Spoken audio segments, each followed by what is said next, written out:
you ready? It's the Roundtable with me, Robert Bannon.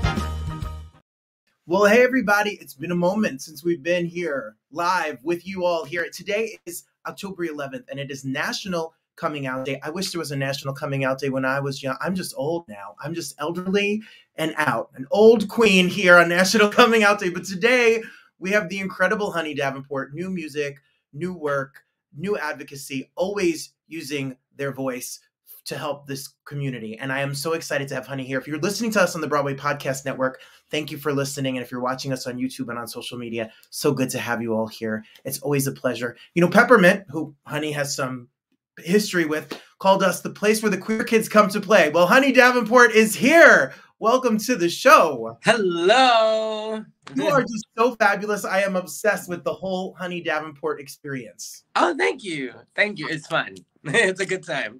It is a good time. Well, today is October 11th. It is actually National Coming Out Day today.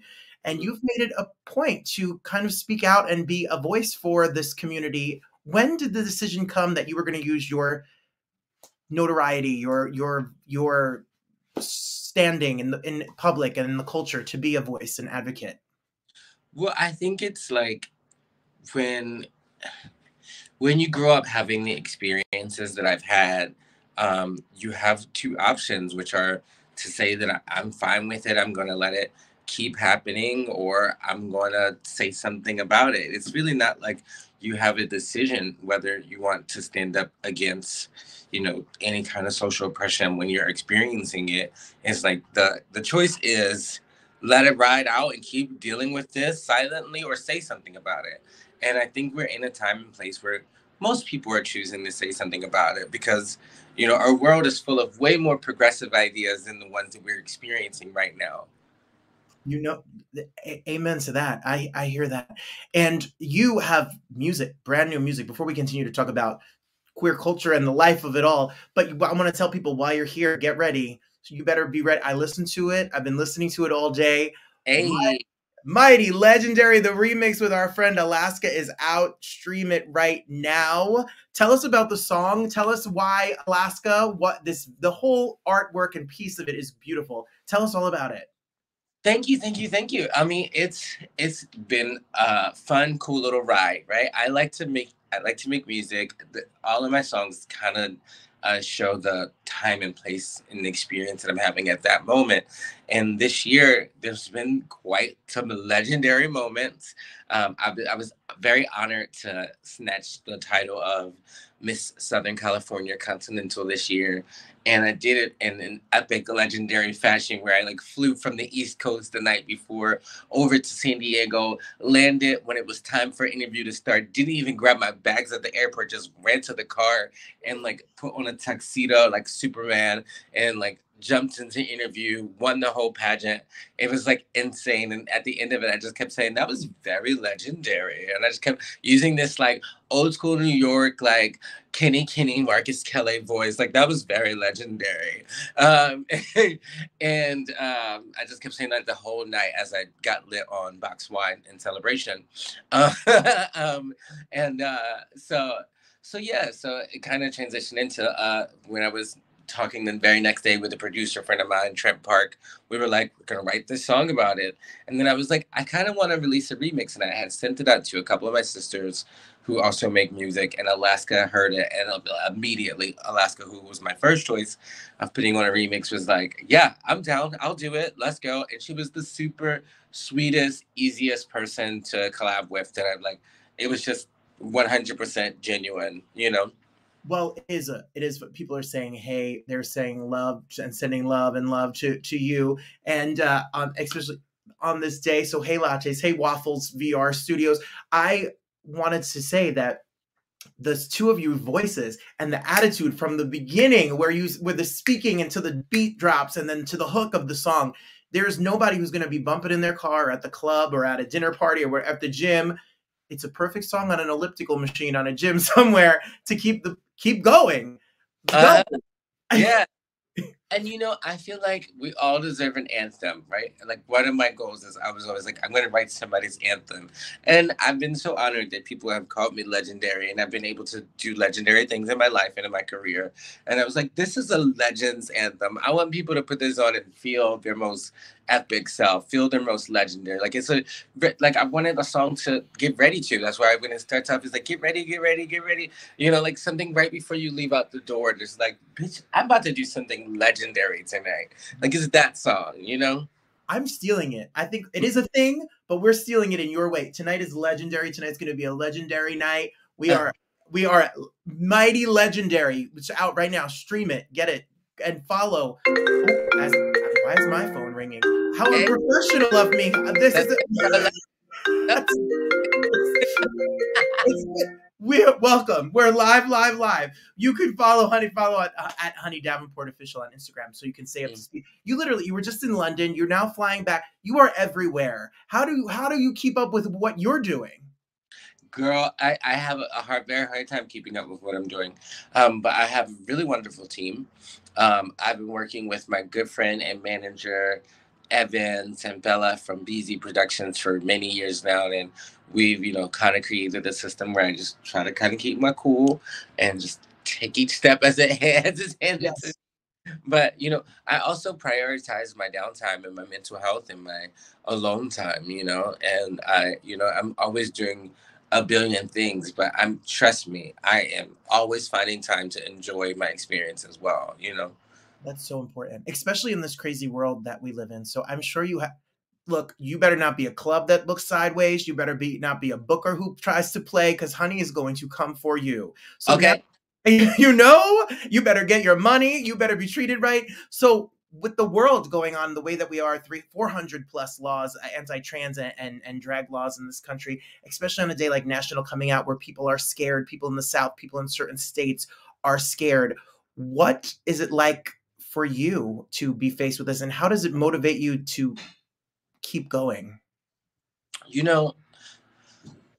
I think that the time we're experiencing right now, things are changing, things are shifting, and the pendulum is swinging. I've been saying recently, like, all of this increase in anti-drag and anti-trans laws is because the shifts that we've already been making in a positive way.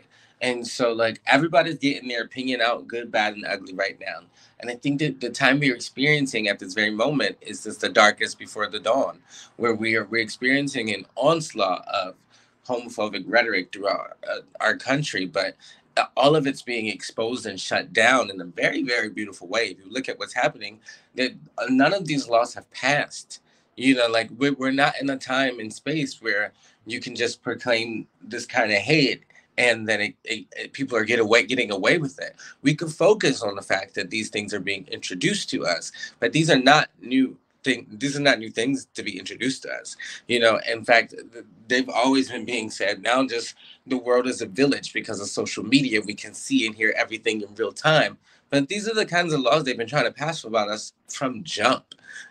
So like now we're getting to see all of it as it hits the fan. But guess what? It's not winning. So we can focus on the fact that these things are being introduced, but none of them are being successful. And I think that that's the thing to focus on, because that provides a whole lot more hope than the fear of these other things that they're introducing provide. And it's really a battle of hope versus fear, Yeah, absolutely. That was so beautifully, exactly right. Thank you. What Honey said. And that's why you are an advocate and talk about a year-round pride. You don't want just June for a store to put out a flag. We need to take it seriously 12 months a year. Yeah. Yeah, like I need you to support me on the darkest hours. That's what real support is. That's what real friendship is and allyship is, Absolutely. And no group, no marginalized community has ever gotten ahead by themselves. We need allies and everyone to understand that this is a human rights issue and be on the right side of history for sure. I I have to say that I love you working with this new app and with what's going on with Mistr, because I think it's so important. We are so afraid to talk about our health, especially in the queer community. We're so afraid to go to the doctor. We're so afraid to talk about the stigmas that are attached to HIV, to PrEP medication, to testing, to partners, etc. What made you decide to team up with the Mistr app and go to heymistr.com? Well, I think with Mistr, what I think is so cool and so brilliant, because it's not only my project and my dreams that they've sponsored and funded and teamed up with. They've been teaming up with tons of people in the queer community to get the word out about their incredible services, which I also happen to use. I use Mistr. I find it extremely easy because I travel so much and I'm always on the road, to have my testing kits sent directly to my house. It's super easy. It takes me like 5 minutes, and then I like drop it right back off at the post office. Like, it comes in, I do it, and my post office is like literally blocks away. Hop right in my car, drop it off, no postage needed. It's super, super easy. And scheduling my testing was always something that became difficult with my traveling schedule. So I saw how easy it was for me, and I want other people to experience that, have that same experience, because I believe that part of the queer liberation movement and the sexual liberation movement go hand in hand, because part of our fight has always been about the fact that we should be allowed to have the kind of sex that we want to have. That, you know, I always say my queer forefathers fought and died for me to, you know, enjoy as much trade as I do. Okay.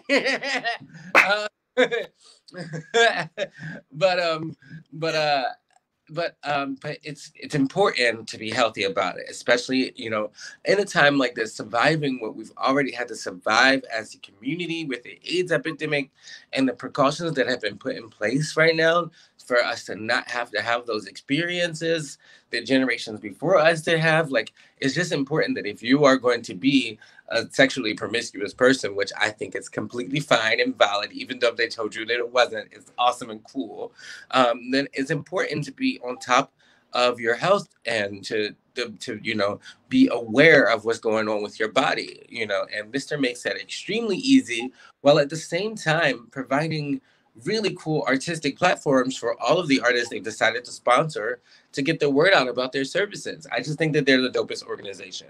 Yeah, go to www.heymistr.com, or you could download the app and you can get all the information right on your phone. Such a neat organization. I was researching it and looking it up. Really, really neat. I know today is National Coming Out Day. What is your coming out story, honey? What was that like? It's the most important coming out, I think, is definitely the one to my mother, which is really, really dope. I had just had like my first like New York City breakup with my very first boyfriend, who's still one of my really good friends. I'm actually celebrating my 20 years of when I moved to New York when I was 18 years old. It's so funny how fast 20 years have gone by, and I look 25 still.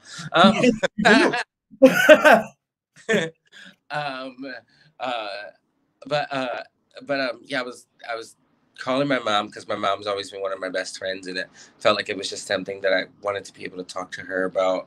And it was like 2:00 in the morning, and I was like sobbing, and I called my mom and I was like, "Mom, I didn't tell you this for, you know, I was 19 years old, and I was like, I didn't tell you this for 19 years because I didn't want to hurt your feelings." And she said, "You know, you hid a part of yourself for 19 years to spare my feelings, and for that I love you more." And that's really my whole coming out story. You know, my mom after that was just like, "Cool, I have a queer child," and you know, she definitely will every now and then, even still to today, call me and ask ways to be a better ally. And what does this mean? And, you know, like, and me and my mom had a whole conversation a month ago about like pronouns and cis and trans, and she was like, "I just want to have understanding of everything," you know. And I think it's really cool when generations before us, they just want to know, especially now, and with things like National Coming Out Day, as people realize how many more people they love are, you know, part of the LGBTQ plus community, you know, people who you know have loved and have made added beauty to your life, and having understanding about who they are, add some kind of beauty to them too. And I love National Coming Out Day for that. Yes, what a story. Hi, mom. That's a beautiful, like, I love that. I have my own mom. I came out way later in life, honey. I was married to a woman. I got divorced at 32 years old. I came out way later. I was seeing someone and I called my mother and I was going away for the weekend. And I said, I'm going away with someone new. And she said, what's his name? She just knew. She just knew. And they had always just accepted. So I know so many people don't have that case, and we've they create their own families. They don't have the support that they have at home. They don't have those parents who want to be good allies and learn. So a lot of my students, I'm an educator in Jersey, and a lot of my students, they've come to me. They know I'm like hey, can't butch it up enough to fool anybody. What advice do you have about trying to create your community growing up as a queer child and the hope that is the end of this rainbow? Yeah, even when I was growing up, there was less than there is now outreach for queer kids. And I know that in a lot of places that's being threatened and that's being, pushed away. But in every community, just about, there's some kind of pride organization. I had queer teachers who affirmed what I was feeling and made me feel like I was just as valid and special as everybody else. And we really have to look to those people. Now we have things like even like RuPaul's Drag Race on TV, which I'm not saying the drag queens signed up to be role models, because that's not always a good choice. But at least we do have some, queer people in mainstream media who are excellent role models, and I think that it's important to see what kind of success is available to you in your future, and in a way that wasn't when I was younger, Yeah.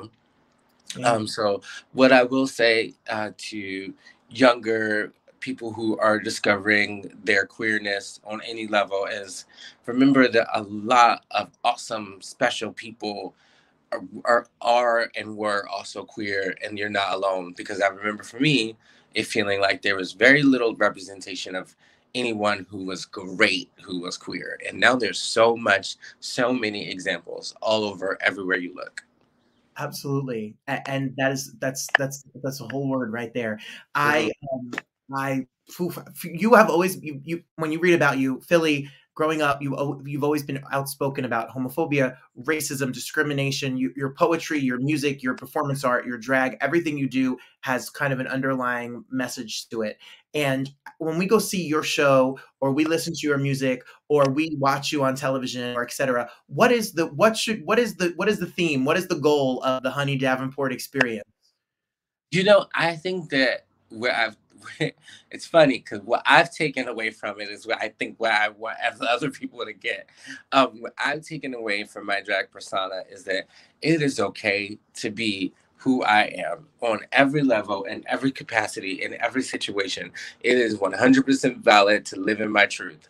And I think that what a lot of people take away from experiencing me is seeing me be so authentic into who I am and speak the way that I do about any situation that I speak or perform about.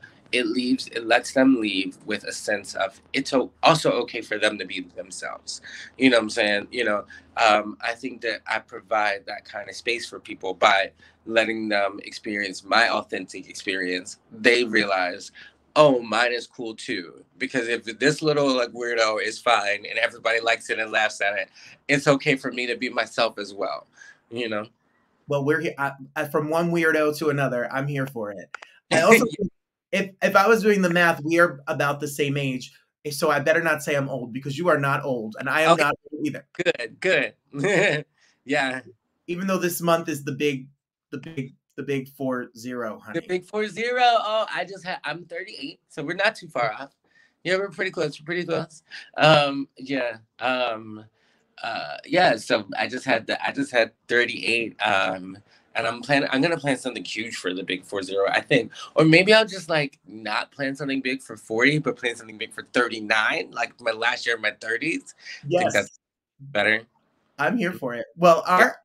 our homework assignment, everybody, you're going to go stream Mighty Legendary right away, right now. Send it to a friend. Send it to somebody who needs to hear it. And send it to somebody who needs to feel legendary today. Send some love and support.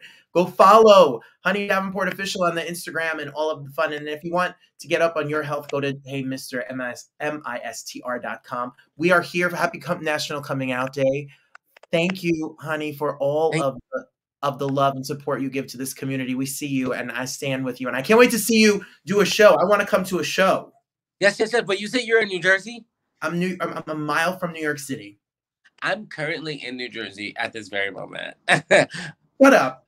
I'm at Asbury Park right now because I'm DJing here at Paradise on Friday. Paradise. All the fun Jersey queens are out in the Asbury Park. Guess you need to bring your little self over to Paradise this Friday. And Paradise this Friday is where it's at. I'll be DJing on the main floor. Okay. Well, there we go. Friday. If you have plans, Friday night, Jersey. I'm in Jersey. I rep Jersey all day. So okay. Yes. All right. I'll see you there. I'll see you there. Thank you. Great talking to you. Thank you so much. Great talking to you. Thank you so much. All right. Bye. There you have it. How much do we love Honey Davenport? I love Honey Davenport. I'm here for the whole experience of it all. We are here tomorrow night if you want to come join at 7 o'clock Eastern, 4 o'clock Pacific. And Margaret, talk about queer icons, talk about legendary. And Margaret will be here, the one and only Oscar-nominated, Golden Globe winning, et cetera, et cetera. We have live shows every single day. Watch us on the Broadway Podcast Network and join us here on the Roundtable. I thank you all for being here. Thank you so much to Honey Davenport for being here. And if you want more information about me, you can always go to robertbannon.com, and you can always follow us now on the Broadway Podcast Network, where we've had new stuff every single day. Look at this. People are here. Christine Clifton, lots of lattes. It feels like old times. It feels like we are back. And tomorrow I will be here with you. We will be together, and I'm so excited for everybody to catch up with us all. So I'll see you tomorrow, and make sure you listen and stream with us on the Broadway Podcast Network. Happy National Coming Out Day, and I'll see you all again super duper soon. God bless you. Thanks for being here. The best is yet to come.